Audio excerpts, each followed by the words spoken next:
Let's start question answer of chapter 5 adaptations how animals survive. Number 1 name a camouflaging animal. Camouflaging animal जानते हैं ना आप, जिसके ऊपर स्ट्राइप्स होते हैं स्किन पे उनके एनिमी से बचाने के लिए. तो वन आंसर है जेब्रा. उसके अलावा जिराफ भी बोल सकते हो आप. Okay. Name a scavenger. Scavenger means जो डेड एनिमल्स और प्लांट्स को खाते हैं एनिमल. तो vulture.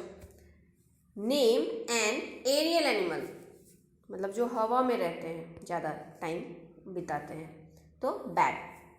Name an animal that can change its body colour according to the surrounding. अपने सराउंडिंग के अकॉर्डिंग अपना बॉडी का कलर चेंज कर सकते हैं. ऐसे एनिमल का नाम क्या हो गया? कैमलियन. ओके. गिरगिट बोलते हैं ना, जैसे बाहर मिलते हैं हमें ग्राउंड वगैरह में ज़्यादातर देखने को मिलेंगे आपको गार्डन में. Name an arboreal animal. Gibbon. Okay. Name a migratory bird, जो माइग्रेट करके यहाँ से वहाँ मीलों तय करके जाती है डिस्टेंस. तो Siberian cranes. What is camouflaging? Camouflaging होता क्या है? तो the colour and shape of some animals merge with the surroundings. This is called camouflaging. कुछ एनिमल्स के स्किन का कलर और शेप जो है वो उनके आसपास, जैसे पेड़ पौधे हैं उनके आसपास या रेत है उनके आसपास या फिर स्नो में रहते हैं वो, तो उससे मैचिंग हो जाती है, मिलते जुलते हैं. तो इस क्या बोलते हैं, इस फैक्ट को हम कैमोफ्लैगिंग बोलते हैं.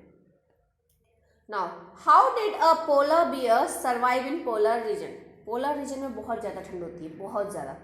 तो वहाँ पर पोलर बियर कैसे सर्वाइव करते हैं, कैसे जीते हैं? तो polar bears have thick fur on their bodies to keep them warm. Polar bears के स्किन पे काफ़ी मोटी फर होती है, मुलायम बोल सकते हो आप. क्या कहते हैं, सॉफ्ट फर होते हैं ना, वो होती है उनकी पूरी बॉडी पे, उनको बॉडी को गर्म रखने के लिए. They also have layer of under skin fat called blubber to keep them warm. और उनकी स्किन के नीचे मोटी क्या कहते हैं कि एक लेयर होती है फैट की, जो उनकी बॉडी को गर्म रखने में हेल्प करती है. In winter they use this fat as a food. और ठंड में क्या होता है, इस फैट को वो खाने के रूप में यूज़ करते हैं, मतलब उनका बॉडी न्यूट्रिशन वहाँ से प्राप्त करता है. तो वो अगर महीनों तक सोए भी रहते हैं तो उनको खाने की चिंता नहीं होती है. Okay. Lice live on the body of other animals and suck their blood. What are the animals that live on the other animals' body called? Lice जानते हो? ज़्यादातर जानवरों के स्किन पे हो जाती है और उनके खून पे रहते हैं, वो खून पीते हैं उनकी बॉडी से, जिस बॉडी पे वो लोग रहते हैं उन्हीं की बॉडी से. तो इस तरह के एनिमल जो जिंदा किसी जानवर के ऊपर रह रहे हो, उनका खून भी पी रहे हो, इस टाइप के एनिमल को हम क्या कहते हैं? Parasites. Okay. Why do porcupines have spines? Porcupine एक जानवर है, तो उनके बॉडी पे बहुत स्पाइन होते हैं, थॉर्न होते हैं, कांटे बोल सकते हो आप. ऐसा क्यों होता है? Porcupines have spines to protect them from their enemies. Simple सी बात है, कांटे वगैरह रहेंगे तो कोई एनिमी, कोई दुश्मन उनको जल्दी पकड़ नहीं सकता, इसलिए उनकी बॉडी पे उनकी प्रोटेक्शन के लिए होते हैं spines. Why is a frog called an amphibian? Frog को हम एम्फीबियन क्यों कहते हैं? A frog can live both on land and in water, so it is called an amphibian. Amphibian मतलब, एम्फी मीन्स बोथ, मतलब दो. तो फ्रॉग जो है वो पानी में भी रह सकता है एज वेल एज लैंड पे भी रह सकता है, so it is called amphibian. Now how does a camel adapt itself to desert conditions? Camel जो है वो इतने सख्त डेजर्ट कंडीशन में अपने आप को कैसे खुद को ढाल लेता है? तो camels have thick skin with very little hair so that they do not lose much water. उनकी बॉडी पे, कैमल की बॉडी पे बाल नहीं पाए जाते हैं, रोए नहीं पाए जाते हैं, जिससे क्या है उनके जो रोम छिद्र होते हैं शरीर पे, जो आप अपने देखो पोर्स जैसे पाए जाएंगे, वो नहीं रहते हैं, तो उनसे वाटर इवोपरेशन बहुत कम होता है, वाटर लॉस बहुत कम होता है. ये एक पॉइंट है. Second is their fleshy soles help them to move on sand.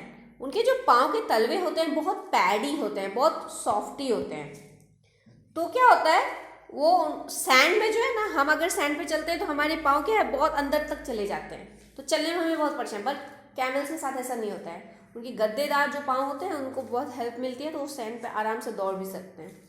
They have long eye lashes that protect their eyes from sand storms. और उनकी जब कैमल की आप आंखें देखो तो उनकी आई लैशेस जो हैं, पलकें जो होती है बहुत बड़ी बड़ी होती है, तो जिससे क्या होता है सैंड में चलते चलते अगर सैंड का गुबार, सैंड वहाँ पे सैंड स्टॉर्म बहुत चलते हैं डिजर्ट्स में, बहुत तेज हवा चलेगी जिससे सैंड्स बहुत उड़ते हैं, तो आंखों में जाने से बचते हैं बड़े बड़े आई लैशेस के कारण, तो वो भी उनका एक प्रोटेक्शन है।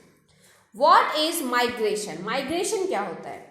The regular mass movement of animals from certain region is known as migration. बहुत बल्क में यहाँ से वहाँ जाना एनिमल्स का किसी किसी रीजन में, उसे हम माइग्रेशन कहते हैं। Why do Siberian birds leave their homes in winter? Siberian birds, Siberia देखिए साइबेरियन नाम है, मीन्स साइबेरिया में रहने वाले बर्ड्स। तो साइबेरिया के जो बर्ड्स हैं वो बहुत ज़्यादा ठंड होती है तो अपनी जगह क्यों छोड़ देते हैं? तो the winter season are very cold in Siberia. Winter region जो है साइबेरिया में, जब ठंड आती है तो बहुत ज़्यादा ठंड होती है, वो बहुत ज़्यादा एक्स्ट्रा ठंड। So these birds leave their home in search of some warmer places, food and shelter. इतनी ज़्यादा ठंड वो सह नहीं सकती, इसलिए वो जगह छोड़ के वो थोड़े से उससे कम जगह, ठंडक वाली जगह पे पहुंचते हैं, खाने, रहने और अच्छी जगह ढूंढते हुए। Okay, now what are endangered animals? Endangered animals क्या होते हैं? Why do we need to protect them? हमें उनको प्रोटेक्शन क्यों देना चाहिए? Some animals that are in danger of becoming extinct are called endangered animals. Example, tiger, giant panda. तो कुछ एनिमल्स जो हैं वो विलुप्त होने की अवस्था में आ गया, मतलब बिल्कुल विनाश हो जाएगा उनका, एक भी ऐसा नहीं बच पाएगा वो जानवर। तो इन स्पीसीज को, ऐसे जानवर को हम एंडेंजर्ड स्पीसीज कहते हैं, कि मतलब ये जीव जो है वो खतरे में है, उनकी प्रेजेंस धरती पे, जैसे कि टाइगर हो गया, जाइंट पांडा हो गया। And why do we need to protect them? To make sure that they are present on earth. Okay, now classify the animals on the basis of their eating habits. Give 2 example in each case. Number 1, आपको animals को classify करना है उनके eating habits पे। Okay, अलग अलग तरह के एनिमल्स को अलग अलग कैटेगरी बनानी है और हर एक के 2-2 एग्जाम्पल देने हैं। जैसे हार्बीवोर्स, नंबर 1 हार्बीवोर, जो हर्ब्स खाते हैं। Okay, these animals eat only plants and plant products. ये इस तरह के जो एनिमल होते हैं वो सिर्फ प्लांट्स खाते हैं और प्लांट से बनी हुई चीज़ें खाएंगे। फाइन, जैसे कि cow, goat, buffalo. Fine, now carnivores. Carnivores क्या है? These animals eat other small animals. Carnivores means जो मांस पे जीवित रहते हैं या दूसरे जानवर, छोटे जानवरों को खाते हैं। एग्जाम्पल, लॉयंस और tiger. Omnivores, these animals eat both plants and animals. ये एनिमल्स जो है वो दोनों खा सकते हैं, छोटे जानवरों को खा लेंगे, मीट खा लेंगे, या फिर प्लांट की प्रोडक्ट्स मिल जाए तो वो भी खा ले, जैसे कि क्रो या bear. Now parasites, these animals live on other animals body and suck their blood. Parasites means दूसरे एनिमल की बॉडी पर रहते हैं, वो एनिमल जीवित ही रहेगा, उसके ऊपर रहेगा और उन्हीं के खून चूस के वो उनका गुजर बसर करता है। तो ऐसे एनिमल्स को पैरासाइट्स कहते हैं, जैसे कि lice and tapeworm. Now scavengers, what are scavengers? These animals eat the flesh of dead animals. इस तरह के जानवर जो हैं दूसरे जिंदा जानवरों का शिकार नहीं करते, मरा हुआ अगर कोई जानवर है तो उसको खा लेते हैं वो, तो डेड एनिमल्स को फीड करते हैं ये स्कैवेंजर्स। Example, vulture and हाइना।